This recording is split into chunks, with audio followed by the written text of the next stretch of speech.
Centre scolaire Germaine Tillon. Donc c'est un bâtiment qui regroupe plusieurs programmes dédiés à la petite enfance. Donc une école maternelle, une école primaire, une crèche, une salle de sport, un centre aéré pour les mercredis après-midi, le bâtiment public, l'équipement public destiné à tous au sein de la ZAC Confluence numéro 1.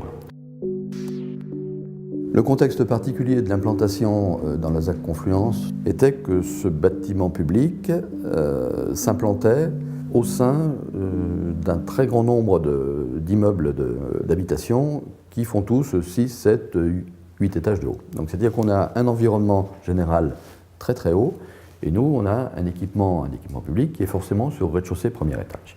Pour faire en sorte que le bâtiment ne soit pas trop écrasé donc par la masse des bâtiments qui l'environnent, on a sorti un élément du programme qui est une salle de sport. On l'a mise un peu en vigie, en point d'exergue, sur notre centre scolaire, ce qui permet de lui donner une hauteur et une présence. Elle a été positionnée de telle façon que de la salle, on ait une vue donc sur la darse, avec une sorte de grand encadrement, enfin, c'est une sorte de grande fenêtre.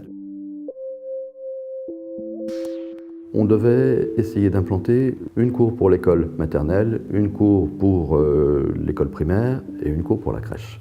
Et ces 3 cours devaient être, si possible, de plein pied et au rez-de-chaussée. Ces 3 cours totalisaient une surface d'environ 2200 m² sur une parcelle de 3000 m².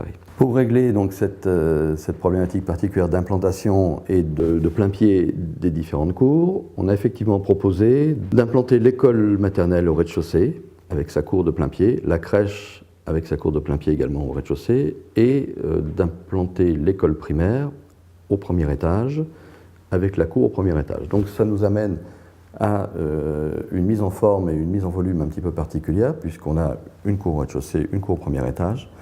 Donc on a nos 2 cours qui sont comme ça et on a donc construit entre les 2 cours des locaux d'utilité qui servent à l'ensemble des écoles pour constituer à la fois une barrière visuelle et une barrière physique entre ces 2 cours.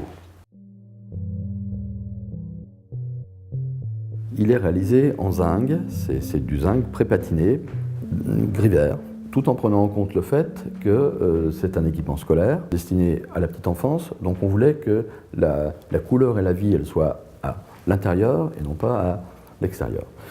Mais pour faire sentir que ce bâtiment était très très coloré dedans, on s'est servi de la salle de sport où on a la grande fenêtre de la salle de sport est en fait doublée, comme une doublure de veste, est en fait doublée d'une enveloppe orange qui invite et qui donne un petit peu l'impression de ce qui se passe dedans. On a des sols colorés mais des sols mous, des sols souples, de façon à ce que quand les enfants tombent, ils ne se blessent pas. Le traitement coloré qui aide en même temps à se repérer et à dire bah voilà, là on est dans tel espace, là on est dans tel autre. Ce qui fait que les tout petits, c'est des éléments aussi de signalétique et de repères complémentaires.